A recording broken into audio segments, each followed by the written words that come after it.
Hi, everybody. I want to address something that a buyer called me on, and funnily enough, an agent actually messaged me about. And it seems to be sort of making the rounds now because there was an article, I think it was in the Star, little buzzword thing called escape clauses. And the client calls me up and he goes, "Escape clause? Like what is that? Is that like, something that we can use to get out of a deal?" I guess technically the answer is yes, but that's really sort of not the intent of it. An escape clause is really the second half of an idea. And let me elaborate a little bit further.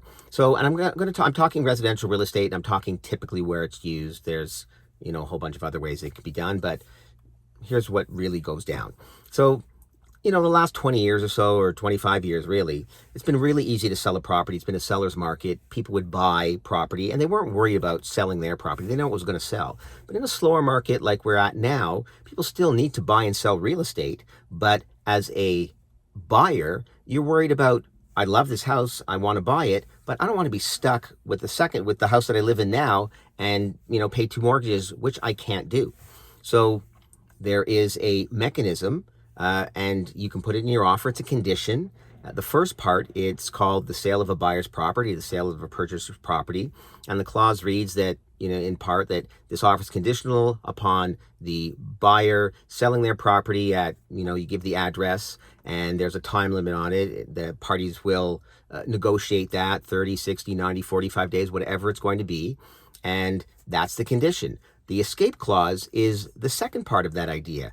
And it says, notwithstanding that the seller has sold this property, the buyer has bought this property, the seller shall still be allowed to offer the property for sale. And if they get an offer that's acceptable to them, they will then notify the first buyer and say, hey, remove this condition, or maybe all conditions. It depends on what they negotiated, but remove this condition. And if you don't, then we're free to sell it to party number two. So the first buyer, they basically have the first right of refusal, and they get to decide, are they going to continue or not? So it's a good protection for everybody. As a buyer, you don't get stuck with two houses, and with a seller, you don't get stuck, or you can still sell it. Now, I'll talk truthfully that oftentimes the case people do shy away. New second buyers do shy away because they're saying, like, are we going to negotiate this thing and still not get this property because the first buyer is going to remove the condition?